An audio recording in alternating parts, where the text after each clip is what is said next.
Welcome once again, my friends, and thank you for stopping by to listen to an old storyteller.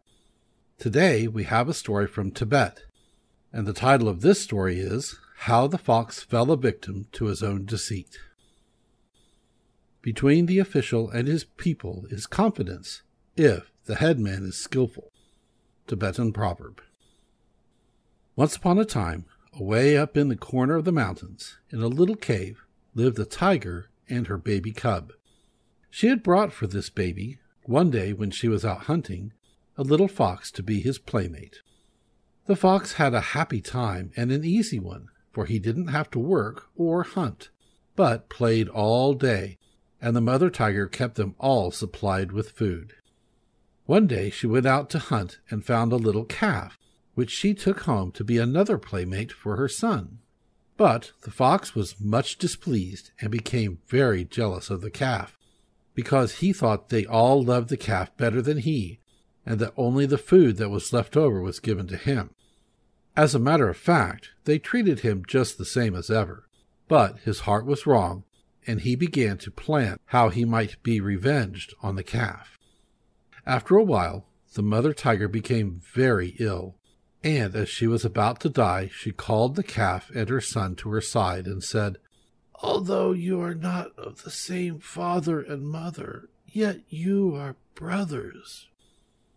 I don't want you to ever quarrel, but to live happily here together. And if anyone should tell you lies, don't pay attention to them, but always be friends."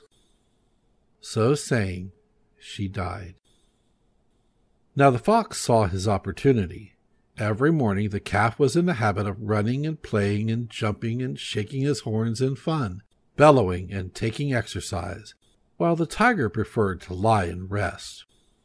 So one morning, while the calf was skipping around, the fox slipped up to the tiger and said, "Although the calf says he is your friend, have you any idea what he is thinking about when he runs and jumps and shakes his horns in that manner?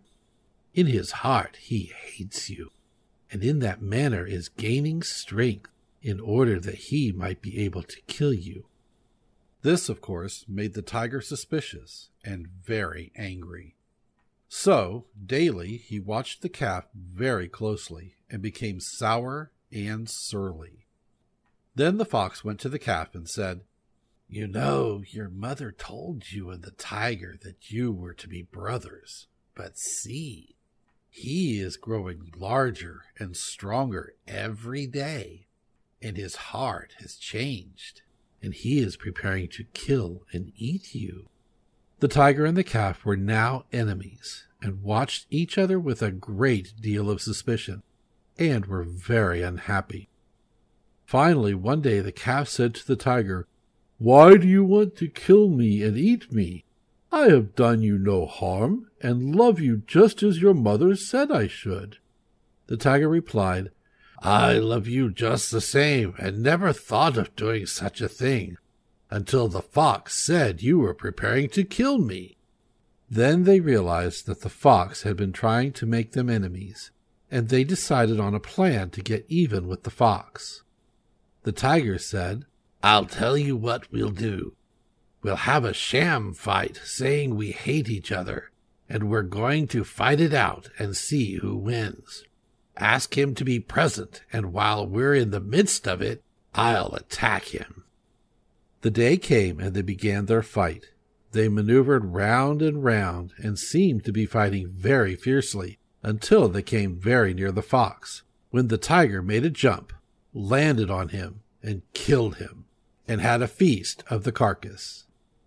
This shows what happens to those who try to make trouble between friends. Thank you once again for listening to this story. If you enjoyed this story, please press that like button.